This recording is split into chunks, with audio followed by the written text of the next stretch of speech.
Team 12's Antonia Mejia was there for the emotional milestones. Antonia? Guys, it was just incredible to watch Isabella hug her mom and smile. Now, she still has a long recovery ahead, but her bright spirit is helping her get through. I got to walk today. Is that the first time you get to walk? Yeah, the first time I walked. 8-year-old Isabella McClune reaching milestones. Just baby steps, but I got to walk. She's also getting to hug her mom for the very first time since a fire pit explosion 3 weeks ago. Isabella suffering third-degree burns over 65% of her body. With a large percent total body surface area burn like this, is you don't have enough donor sites to cover all of the open areas in one operation. She's going to require probably 3 or 4 operations to get her completely covered. In her room. The bed is kind of crazy. But that kind of crazy bed makes a good spot for all her cards and bears. There's just people that come in sometimes and they just bring me some stuffed animals. But what really gets Isabella through these tough times is her favorite singer. I love Taylor Swift. I really enjoy the Are You Ready For It one. Are you ready for it? Swift's tour kicks off in the Valley next month, and Isabella wants to be there. Maybe we could go while I'm in my wheelchair. But her doctor says that she will still be in the hospital, so she's holding out hope maybe Taylor comes to her. I want that to happen. That would be nice, because I could see someone that I've never met before, because there's so many people supporting me. There's so many people that I haven't met that are coming, and they come and they paint their nails green. So yeah. What would that mean to you? It would mean a lot if she came. And Isabella's doctor says that she still has at least another 2 more months of intense treatments. We'll, of course, keep updating on her progress. Antonia Mejia, 12 News. Guys, a newly released document from the Pinal County Sheriff's Office reveals new insight into an incident involving Brittany Velasquez on New Year's Day. Someone who knew her called the cops, claiming Velasquez stole a fur coat. That person going on to tell investigators that Velasquez would leave for days at a time, staying with her boyfriend in Tempe, and that she would jump out of the bedroom window to leave and not return. Velasquez's family says she lived a troubled life, her grandparents raising her, and she even spent time in a foster home. Her husband also died last summer from a meth overdose. This is a small community. We know Brittany. In the last 2 years, we probably responded to her home, to her house, on 7 or 8 different occasions for various matters. Motives, we don't have a motive on that. Family confirms this as her Facebook page. On it, pictures of Velasquez, all smiles, as she poses with her 2 babies. The children's grandmother identifies them as Christopher Miranda Jr. and Brooklyn Rose Miranda. Oh my goodness. The suspect's late husband's brother says this about the children. They're adorable little kids. They're my brother's angels. The interim superior police chief says officers found those children dead inside this house where Velasquez was living with her grandparents. Police say she called 911 late Tuesday night. The initial information suggested that they had been removed from the vehicle so that the mother could perform the CPR. As the investigation continues, family of the children's late father keeps stopping by this place to show their support. I'm just trying to be the best person for my brother. So I'm trying to do what he would do. The Arizona Department of Child Safety says it had 2 prior reports involving Velasquez allegedly neglecting her 2 children at their grandmother's home.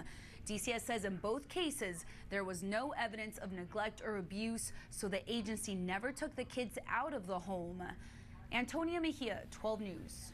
Team 12's Antonia Mejia joins us with a story you won't see anywhere else tonight. Antonia?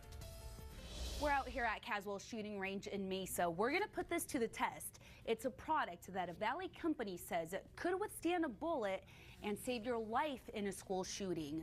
It weighs less than a pound, slides right into a backpack, and in the worst case scenario, the manufacturers say supposedly stops a bullet. It's pretty crazy how much demand has skyrocketed the past couple weeks. Edward Cordova with AR-500 Armor Store in North Phoenix says sales for bullet-resistant inserts went up 1,500% since a horrific school shooting in Florida. Every day parents are calling, they're asking, how can I get my child some backpack armor? The most popular product, the soft armor inserts, which claim to be resistant against handguns. So it offers the most amount of coverage, being 11 by 15, but it's still light for the children to be able to carry around, especially for the little ones. And then there's this product, a much heavier plate, but claiming to stop bullets from a rifle.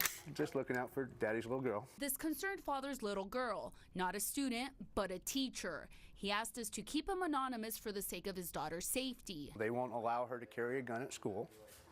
So what's the next best thing? Let's give her a little bit of body armor. But do these products work?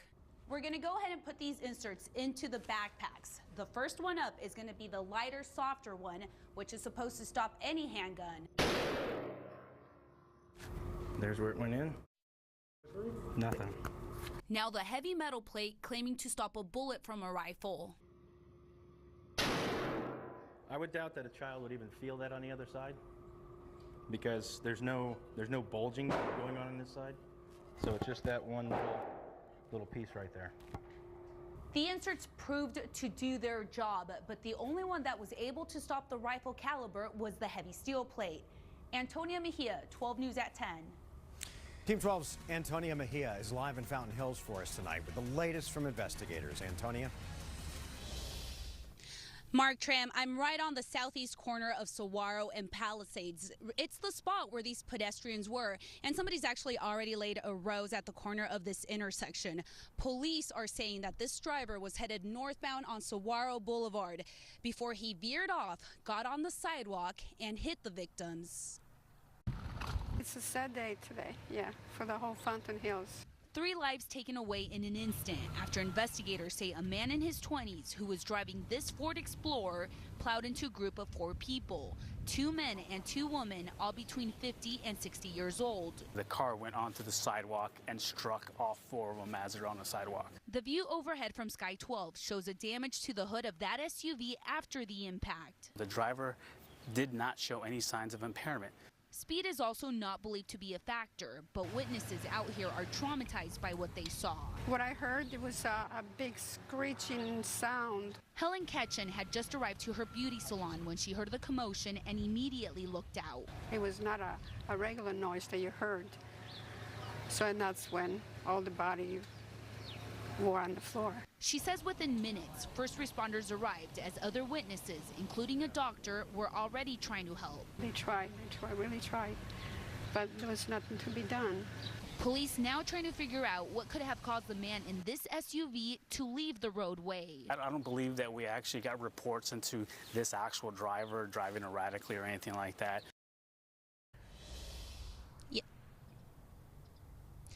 And as you can see, the scene has now been cleared. Traffic is now flowing through this area.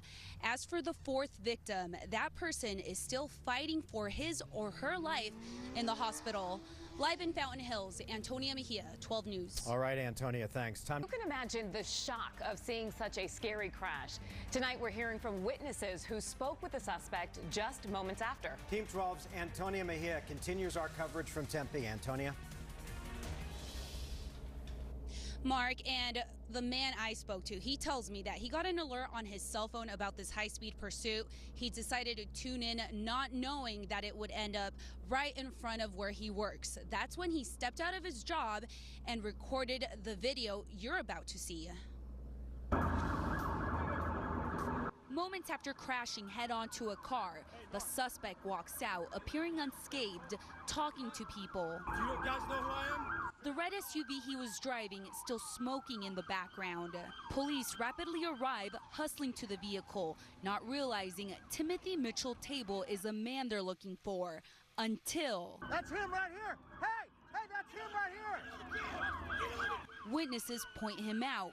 Within seconds, police tackle him. Well, it's just kind of shocking when you see a car sliding across your front door. Jim Hurt, an ASU employee, recorded the video. He crawled out through the side window and started to approach us, said something about the cops being crazy. Another cell phone video shows police breaking the vehicle's windows. The person who recorded this didn't want to be on camera, but described what he saw. He's screaming, they're chasing after me, they're attacking me. Men's clothes, a suitcase, and parts from the suspect's vehicle scattered across Rural Road. He didn't look concerned. He didn't look scared. He looked pretty angry. Down the street, the black SUV demolished. DPS says a 47-year-old woman was driving. It's a horrible scene to see. That driver transported to the hospital but expected to survive. The suspect also transported in an ambulance but facing a long list of criminal charges. It's just a crazy ending, to be honest. And the suspect appearing to be calm in that video you guys just saw. Witnesses also tell me he didn't appear to be intoxicated. In the meantime, police are still out here. This area is expected to be closed off for a while longer. We're live in Tempe. Antonia Mejia, 12 News. You say the suspect crawled out of that car and they watched it. That's right, Joe. And the people that we spoke to, they're incredibly surprised, shocked to say the least, after watching the way that this high-speed pursuit chase ended. Now, we're on the east side of Rural Road, just south of Apache Boulevard. I want to step right over here. I want to show you guys a black SUV that was driven by an innocent 47-year-old woman. She was transported to the hospital. She's expected to be okay, and all across of Rural Road, you can see all sorts of debris. It's scattered all over this area. Police have already marked certain items over here. They appear to be men's clothing items, including men's tennis shoes. There's even a suitcase that's opened up. It's empty, and it's lying right next to a bumper. That bumper belongs to the vehicle that the suspect was driving. Now, I do want to show you guys a cell phone video that a witness shared with us. In that video, actually, you can see the suspect walking around. He doesn't look like he's hurt, and he's very expressive. Moments later is when police approach the car, not knowing that this man that they're looking for is already out. Now, let's take a listen to how all of this went down. You all right? Not good, guys. Sit down. Do you guys know who I am? Sit down. He crawled out through the side window and started to approach us. And he's walking around a little bit and said something about the cops being crazy. He's screaming, they're chasing after me, they're attacking me. Yeah, and this man, Timothy Mitchell Table, he was quickly tackled down by police. DPS does say that he has a criminal history, but we still don't know why he wouldn't stop for troopers, and we will have more on all of this coming up at 5 o'clock this afternoon. We're live in Tempe. Antonia Mejia, 12 News.